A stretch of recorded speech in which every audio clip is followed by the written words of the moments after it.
अस्सलाम वालेकुम। कैसे हैं आप सब? उम्मीद है आप सब खैरियत से होंगे। अल्हम्दुलिल्लाह हम सब भी ठीक हैं। हमारे यहाँ जो विंटर है वो यूजुअली सितंबर में शुरू होता है और स्नो भी जो है वो सितंबर में ही शुरू हो जाती है, लेकिन इस साल थोड़ा डिफरेंट था।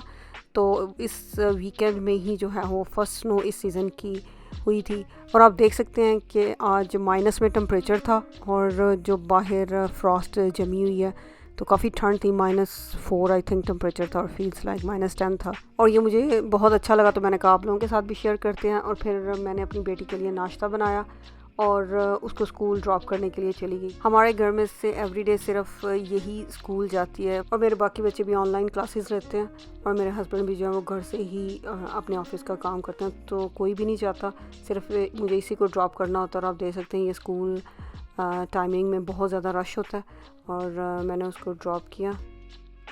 तब तक 8:39 हो गए थे और फिर मैं घर आई। घर आके जो था मैंने सबसे पहले डिश वॉशर खाली किया, क्योंकि हम रात को आखिरी काम जो करते हैं वो डिश वॉशर चलाने का करते हैं। डिश वॉशर का साइकिल ख़त्म होने में ऑलमोस्ट 3 घंटे लगते हैं, तो फिर मैं रात को तो इसको नहीं करती, फिर सुबह उठ के जो है वो डिश वॉशर खाली करती हूँ।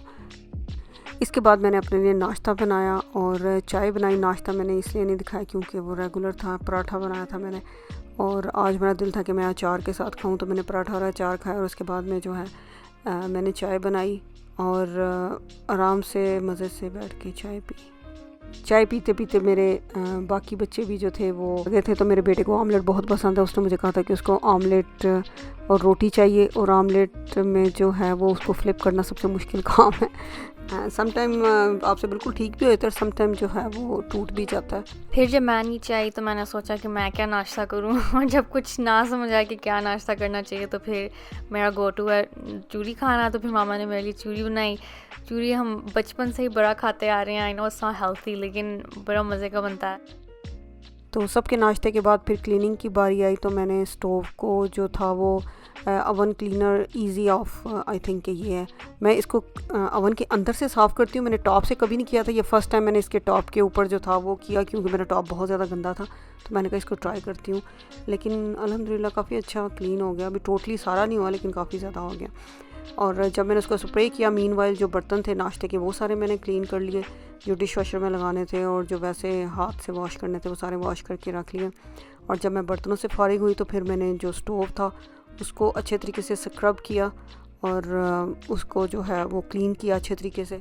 तो आज ट्यूसडे था, तो ट्यूसडे के हिसाब से जो था मेरा आज जो ऊपर वाले कैबिनेट थे उसको क्लीन करने की बारी थी, तो मैंने पहले अच्छे से जो था उनको क्लीन किया। और यहाँ आप देख सकते हैं यहाँ छोटा सा डिज़ाइन है, तो ये इसमें जो है वो बहुत ज़्यादा ग्रीस जो है वो चली जाती है अगर आप उसको एवरीडे क्लीन ना करें।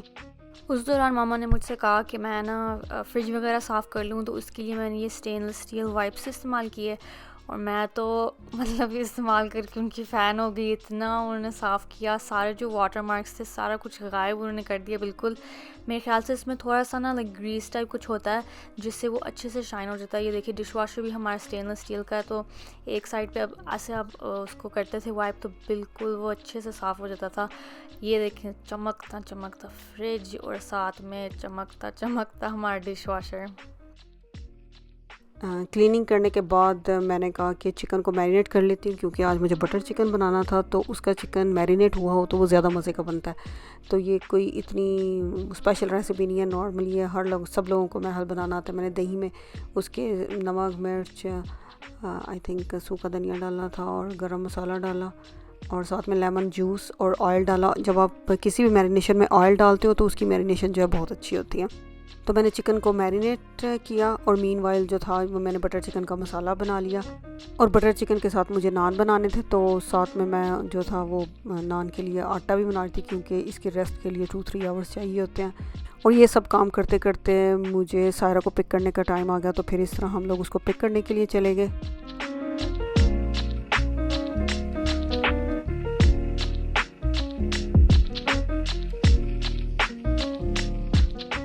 और वापस आके जो बाकी बटर चिकन रह गया था उसको मैंने तैयार किया और ये आप उसकी फ़ाइनल लुक देख सकते हैं।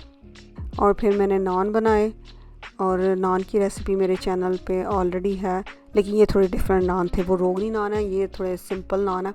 फिर मैंने नान बनाया। अगर इसकी रेसिपी भी आपको चाहिए तो आप कमेंट कीजिएगा, मैं आपको ज़रूर दूँगी। फिर सब लोगों ने मिलके नान और बटर चिकन खाया और सब ने मिलकर खाने को बहुत इन्जॉय किया। खाने के बाद मामा के पास थोड़ा सा टाइम था तो उन्होंने कहा कि वो थोड़ी सी स्टिचिंग कर लें। तो उन्होंने फिर ये सूट स्टिच करना था। ये हमने सनत सफ़ीना से लिया था कुछ साल पहले। ये सूट का डिज़ाइन, लेकिन जो इसका फ्रंट पैनल है ना वो एक्चुअली हमने बैक पे यूज़ करना था और बैक का फ्रंट पे। तो ये है सूट का फ्रंट। जो पूरा सूट है वो नेट का है और आप देख सकते हैं नीचे बॉर्डर बना हुआ है और फिर ऐसे फ्लावर डिज़ाइन में छटा है। और फिर ये जो पैनल है ये बैक में आएगा, इस पर भी सेम वो ही बॉर्डर बना हुआ है, लेकिन आगे से फिर थोड़ा सा डिफरेंट डिज़ाइन है। सूट के साथ जो ओरिजिनल लाइनिंग थी वो लॉन में थी, लेकिन क्योंकि सूट नेट था तो मामा ने कहा कि हम थोड़ा रेशमी स्टाइल में इसको सिलाई करते हैं। तो फिर लॉन यूज़ करने की बजाय हमने सिल्क ख़रीदा था और कलर एग्जैक्टली मैच नहीं था, लेकिन चल गया था तो हमने कहा ठीक है। तो बाजुओं की कटिंग नहीं करनी थी क्योंकि मुझे स्क्वायर में बनाने थे, तो इसलिए मैंने 9 इंच पे रख के तो अपने बाजू काट लिए, क्योंकि ये बाजुओं की लेंथ बहुत छोटी थी और मुझे लंबी बाजू चाहिए थी। तो मैंने उसके आगे लैस लगा ली। ये लैस सूट के साथ नहीं आई, मैंने अलग से बाई की थी। और इसकी लाइनिंग जो थी वो मुझे पूरे बाजुओं पे लगानी थी, तो उस हिसाब से मैंने जो था उसको काट लिया। और ये आप देख सकते हैं कि मैंने जो लैस है वो उसको पट्टी के साथ लगाया, क्योंकि पट्टी के साथ जब आप लैस लगाते हैं तो एक उनमें फिनिशिंग भी अच्छी आती है और दूसरे बाजू भी अच्छे लगते हैं। तो मैं ये जो कुर्ता स्टाइल में सिलाई करने लगी थी विद स्क्वायर आर्म। तो सबसे पहले जो था मैंने वो उसका नीचे से घेरा लिया जितना मुझे बनाना था, और उसकी जो लेंथ थी उसको मेजर करके ये मैंने 2 पीसेस में कपड़ा काटा। और आप देख सकते हैं कि एक तरफ जो है वो बिल्कुल बंद वाली साइड है और दूसरी तरफ है जो वो ओपन है। और जब भी आपने कटिंग करनी हो हमेशा उल्टी साइड जो है वो आपके सामने होनी चाहिए, क्योंकि जब आप उस पर निशान लगा भी लें तो वो जो है वो ख़राब नहीं लगते। अगर सीधी साइड पे निशान लगाएं तो वो सूट जो है वो गंदा लगता है। तो सबसे पहले जो आपने शोल्डर मेजर करने हैं, जितने भी आपकी शोल्डर की मेजरमेंट है, मुझे 7.5 चाहिए थी। तो मैंने सबसे पहले जो था वो शोल्डर पे 7.5 पे मेजर किया। और ये शोल्डर जो था स्क्वायर था, तो ये नॉर्मल शोल्डर से थोड़ा बड़ा रखते हैं, तो मैंने जो था वो 8.5 इंच जो था वो उसको लिया था। तो ऊपर से जो था वो नीचे तक मैंने उसको 8.5 पे मार्क किया। और जहाँ पे आपने 8.5 पे मार्क करना है वहाँ से भी आपने जो है 7.5 पे जितना आपका शोल्डर है वहाँ पे एक निशान लगाना है। और फिर रूलर के साथ जो है आपने ऊपर वाला 7.5 और नीचे वाले 7.5 को सीधी एक लाइन जो है वो आपने ड्रा कर देनी है। और जो आपने 7.5 इंच निशान पे मार्क लगाया था वहाँ से नीचे की तरफ आपने 1/2 इंच का मार्क लगाना है। और उसको जो है जितना आपने बड़ा गला रखना, मैंने 4 इंच पे रखना था तो मैंने 4 इंच पे एक निशान लगाया और उसको बिल्कुल एंगल बनाते हुए जो है उसको ऊपर की तरफ लेके जाना है। और इस तरह जो है वो आपका शोल्डर जो है वो एंगल में आ जाता है। और अगर स्ट्रेट हो तो वो आपकी कमीज़ की जो नीचे से शेप होगी वो ठीक नहीं होगी, इसलिए ये एंगल में थोड़ी सी ऊपर से कटिंग करते हैं। और फिर आपने ये अपनी मेजरमेंट से एक दफ़ा काटने से पहले फिर चेक कर लेनी है, ताकि कहीं से कोई गलती ना हो, क्योंकि एक दफ़ा कपड़ा कट गया तो वो वापस जुड़ेगा नहीं। और फिर आप अपनी चेस्ट के हिसाब से जो है वो मेजरमेंट कर लें। मुझे जो था वो 18 चाहिए था, तो मैंने 9 इंच के ऊपर जो है उसे मार्क किया। और ऊपर जहाँ से बिल्कुल आपकी कमीज़ की लेंथ शुरू होती है वहाँ से लेके 21 इंच पे जो है वो नॉर्मली हिप्स की जो है वो फिटिंग आती है। तो मैंने यहाँ हिप्स जो थे मेरे 20 थे तो मैंने 10 पे मार्क कर लिया। आप अपनी फिटिंग के हिसाब से जो है वो मार्क कर सकते हैं। मैं ये स्मॉल साइज़ का कुर्ता सिलाई कर रही हूँ, तो ये उसके हिसाब से आप अपने हिसाब से जो है वो उसको कर सकते हैं, जितनी आपकी जो कमीज़ की फिटिंग है। जो मैंने नीचे 10 इंच पे लाइन लगाई है और जो ऊपर 9 इंच पे लगाई है, तो उसको मैंने आपस में मिला दिया, तो ये आपकी फ़िटिंग लाइन हो जाएगी।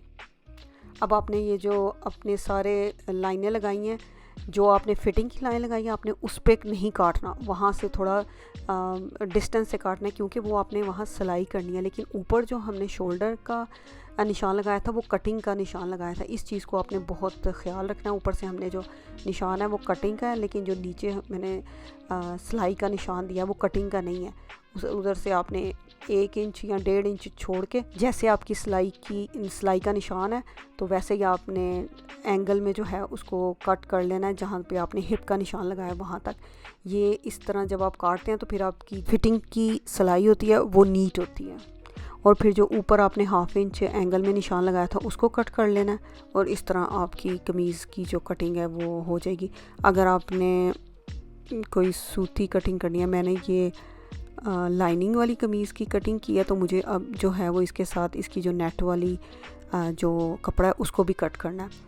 तो मैं अब जो है वो जो सिलाई के निशान है वहाँ पे अगर आप छोटे छोटे कट लगा लें तो जब आप स्टिचिंग करते हैं तो वो आपको वो कपड़ा जो है वो बैलेंस करने में आसानी रहती है। और अब मैंने जो है जो फ्रंट वाला जो कपड़ा था नेट वाला उसको पहले अच्छे तरीके से सीधा किया और उसके ऊपर जो है वो रख के एक पीस रखा है। ये भी एक एक करके कटिंग करनी है, आपने दोनों इकट्ठे रख के कटिंग नहीं करनी, क्योंकि नेट है तो इसको हैंडल करना थोड़ा मुश्किल होता है। जब आप एक एक करके करते हो तो फिर थोड़ी आसानी हो जाती है आपको हैंडल करने में। तो मैंने भी जो है इसका एक ही अभी पीस लिया था जो कि ऊपर वाला था, उसको अच्छे तरीके से उसमें कोई जो है वो सिलवट नहीं हो, वो बिल्कुल जो है वो ठीक होना चाहिए। और जो उसके फ्लावर्स थे वो उसका बिल्कुल मिडल होना चाहिए, जो मेरी ऊपर लाइनिंग का मिडल है।